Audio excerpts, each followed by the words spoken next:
Someone recently asked me in the YouTube comments of one of my recent videos, what's the difference between studying literature and reading it for pleasure?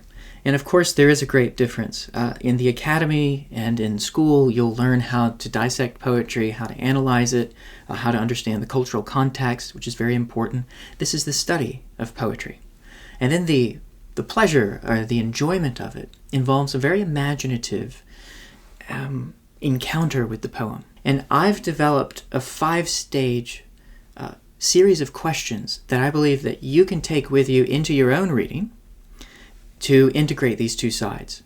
Because a lot of what I do here on YouTube and on Versed is about integrating both the very important academic side of analyzing poetry, but also facilitating the kinds of encounter that I think are actually prerequisite and important to any kind of analysis. In fact, if you were going to have one without the other, it's much more important to have the imaginative and personal encounter with poetry rather than a very abstract and intellectual analytical perspective. In fact, the analytical perspective is really dangerous if you don't have the other. Walter Jackson Bate had a great line in his book, The Achievement of Samuel Johnson. I often refer to it. And he says this. This is on page 130.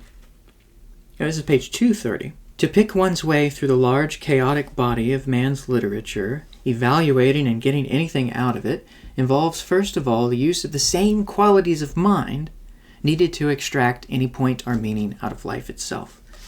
You see, I've just read this to shreds here. I love Walter Jackson Bate. He's one of the many critics that I really, really enjoy reading. But he's basically saying that the same qualities of mind that you're exercising when reading poetry help us to find meaning and beauty in our own lives. And I think that's the great importance of close reading. That's what this channel and everything I do professionally is all about, helping people do that. And I think poetry is a great place of encounter. So I want to tell you about this method I developed that's going to help integrate those two. You can apply it to any poem, I think any play or passages from the plays, forms of drama, and I think it also works for other forms of prose literature like short stories or novels.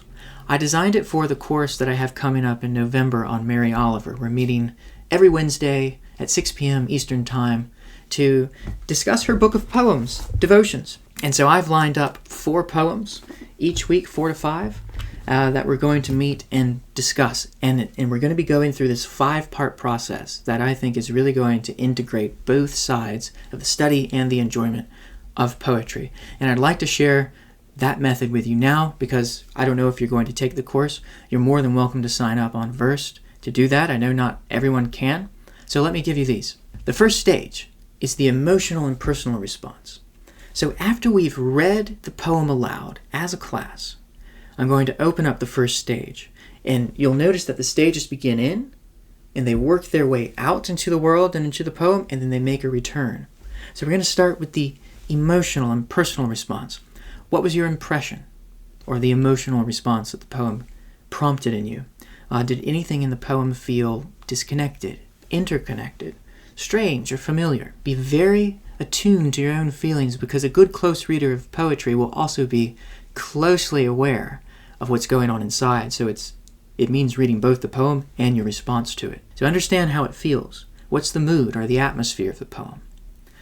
Once we hear from a few folks on stage 1, we'll move to stage 2, which is thinking with the body. So you move from emotions to the body. What sights, sounds, textures, or characters appeared in the poem? Mary Oliver's poetry is mostly nature poetry, and so she'll often have birds flying in and out of her poems, or animals like otters appearing. These are characters, but what do the senses, what are the senses invited to? Because poetry is a very embodied art. It marries sound and sense, and sometimes the sense will imitate the sound, and the sound rather will imitate the sense. So it's very interconnected. I will also ask about imagery. What kind of imagery is being used here? What is invoking the what is drawing on what can be seen? So that's the second stage. The third is, and this one's really important for Mary Oliver, the spiritual or the meaning insight. Mary Oliver's selection of poetry here is called Devotions, and I think the selection, part of what was governing the principle of selection of these poems across her various poetry books, was attention as a form of devotion, which she herself says that devotion begins with attention.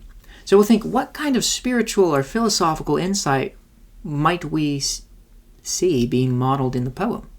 How does the poem teach us to live or to attend the world? So we've started with the emotions, moved out to the senses.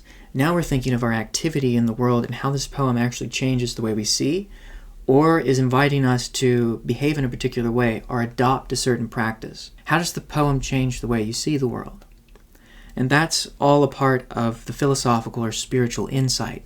So that's stage 3. Next, after you've done that, the conversation among the participants is going to shift into stage 4, which is close reading, which is really figuring out where those emotional impressions are coming from in the language. What about the poem is making us feel this certain way? What about the word choice, or how the lines end, or what rhymes? How all of that changes the atmosphere and produces a sort of emotional impression. How is it contributing to the senses? How is it contributing to the philosophical vision or the spiritual vision? And so this point is really important for the academic side, because it's not just understanding how anaphora works or what enjambment is or all these fancy terms in poetry. It's really about how does language itself produce these encounters? You're closely looking at language. I mean, this is what's so fun about teaching new readers of poetry, is they're often coming to poetry looking for the meaning, and that's half of it. What it's really about is the language. We don't love John Keats's poetry because it gives us good ideas. We love it because of the way it sounds. It's delicious. You want to love not just Shakespeare's characters, as Helen Bendler said, but you want to love Shakespeare's language. And so that's the same thing we're doing here. How does word choice and all of these elements of poetry affect the way we feel about it and the way we engage with it? So from the close reading, so you see we've moved from our inner selves out into the poem by stage 4. Stage 5 is the return. I love hosting these discussion meetings on verse because everybody's coming from different perspectives, different times of life, different locations geographically, different religious backgrounds, and they're all reading the poem very carefully, and they're seeing things that I am blind to and that many other people are blind to, and so we get this beautiful mosaic of a poem just from the conversation itself. And this is really what poetry is about, this dialogic engagement. So with step 5 on the return, we step back and we think, did our discussion change your understanding of the poem? What changed your understanding of the poem? From the moment we read it aloud at the beginning to the moment we've concluded stage 4 and are beginning stage 5, what changed for you? Many times I'll find that the discussion itself has changed and informed really the way that I thought about the poetry beforehand. And that's what's beautiful about these meetings, because it's one thing to be watching lectures online, but it's a totally different learning process when you're with other people, collaboratively, asking questions, putting forward opinions, revising those opinions, and just learning from the diversity of perspectives of the people in the room. That's the beauty of it. And then with the return, we'll be closing by thinking, what will you carry out into your own life from reading this work? Because poetry will sometimes change you. Well, any kind of experience will change you. I.A. Richards mentions this. It transforms your consciousness to a small or large degree. Now, some poems will affect what some poets have called a spiritual conversion. Some poets have been reading something and it changes their life. Other times, poems will give us these little small degree changes in our direction. And it's the accumulation of these small degree changes, I think, that really put us on a path of understanding who we are personally, individually, spiritually, psychologically, as members within a society.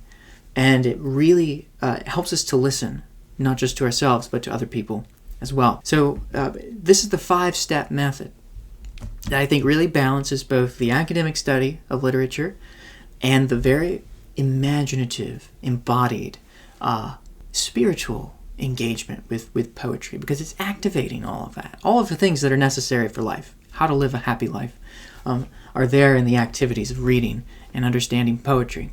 So if you'd like to join us for Mary Oliver's course or any of the other courses we'll be doing on Versed this year and next, you can sign up in the link below. If not, you're still watching. I hope you find this helpful and maybe bring it to your own book clubs and your own reading.